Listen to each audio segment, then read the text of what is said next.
कथा के बीच में जितनी भयंकर नींद आती है कभी नहीं, कहीं नहीं आती। ऐसा लगने लगता बिस्तर मिल जाए 6 महीना नहीं उठी। अभी यहाँ सामने माता जी बैठी में बढ़िया टिकी टिकी सो, उन्हें मतलब ही नहीं, घोड़ा बेच के सो रहे, कोई टेंशन नहीं। अच्छा, कथा में नींद आती ही खतरनाक। माता जी तुम्हारी गलती नहीं है, खूब सोना चाहिए।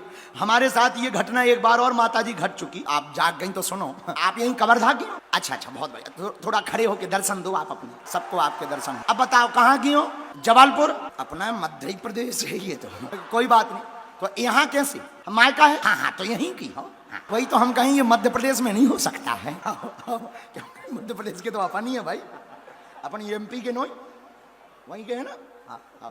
तो क्या हुआ, एक बार हम प्रदेश का नाम बताएंगे, वहां के लोग बुरा मान जाएंगे, वेस्ट इंडीज बोल देते हैं। हमने कथा की एक बार हरियाणा में, सच बता रहे, हरियाणा में, बिल्कुल सत्य घट। बहुत पहले हमारा जो यजमान था, मुकेश जी तो पतले हैं, लेकिन जो हमारा यजमान था कथा का, इतना मोटा, 328 केजी का मोटा, बड़ी कुर्सी पे बैठ जाए, और कुर्सी क्यों कहें उसको, सीधा बेड ही कहो, सामने रखी थी, पूरे बेड पे बैठ जाए।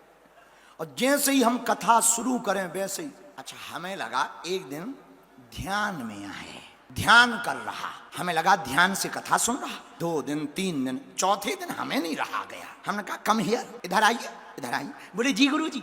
हम कहा एक बात बताओ, तुम कथा सोने के लिए सुनते हो? कथा में सोना चाहिए कि जागना चाहिए? बोला गुरु जी तोला महाराज में कहा बताओ। हम कहने ना बताओ बताओ। बोला महाराज एक बात बताओ, ये कथा कितने दिन की है? हम कहा 4 दिन तो निकल गए, 3 दिन की बची, 7 दिन की थी भागवत। बोला महाराज, तोला महाराज एक बात बताओ, ये कथा 1 माह की नहीं हो सका? हम कहा 1 माह की क्यों? बोला महाराज 60 साल हो गए गोली खाते खाते, 2 घंटा नींद नहीं आती, और तुम्हारी कथा में 3 घंटा बिना गोली खाए आ जाते। खैर अब हम ये नहीं बताएंगे कि वो भी कवर्धा का था, नहीं तो आप लोग बुरा मान जाओगे, 2 दिन अभी हमें रहना है। ऐसे लोग हैं। अच्छा, कथा के बीच में नींद क्यों आती? कभी विचार किया तो क्यों आती? हा, राम जी ने कुंभकर्ण को जब मार दिया तो कुंभकर्ण की पत्नी आई निद्रा देवी, महाराज हमारे पति को मार दिया, हम तो अनाथ हो गए, हमारा कौन है अब? और पत्नी बिना सुहाग के किसी काम की नहीं है। देखो, पति बिन सूनी मांग, पुत्र बिन है घर सूना। पति कैसा भी हो, भागवत में वर्णन आया है, वृद्धो जड़ो रोग धनो पीवा, बूढ़ा हो, कमजोर हो, निर्धन हो, बेसहारा हो, लंगड़ा हो, कैसा भी हो, स्त्रियों के लिए पति ही परमेश्वर है। भगवान कृष्ण गोपियों को कहते हैं, गोपियों स्त्री को अपने पति को छोड़कर पर पुरुष का ध्यान भी नहीं करना चाहिए, वरना महानरक की गामनी होती हैं। तो निद्रा देवी हाथ जोड़कर बोली, हे प्रभु श्री राम, आपने हमारे पति का वध कर दिया, अब हम कैसे जी पाएंगे, और हमें पति से मिलना है। क्यों? वो दिन भर सोते रहते थे, 6 महीने, 1 दिन जागते थे। आज तक हम लोग बात नहीं कर पाए। जिस दिन वो जागते थे मैं मिलने जाती थी तो वो खाते थे 6 महीने का।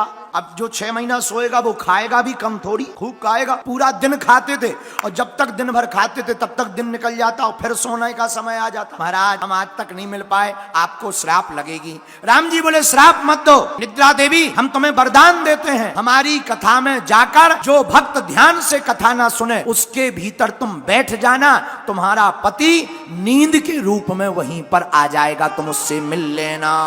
अब समझ जाओ सोने वालों,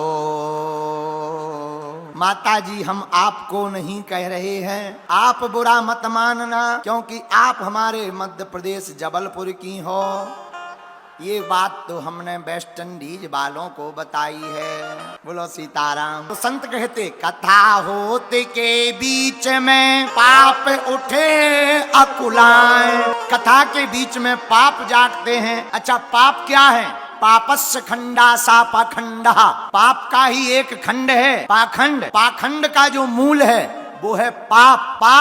पाप के बाप का नाम है लोभ। लेकिन हमारे दादा गुरुजी, ये जो चित्र लगा, ये हमारे दादा गुरुजी, ये हमको बचपन में सुनाते थे, हमने तो उन्हीं से कथा सुनी। हमारे दादा गुरुजी सुनाते थे, बेटा बालू की भींट धुआं को मंदिर।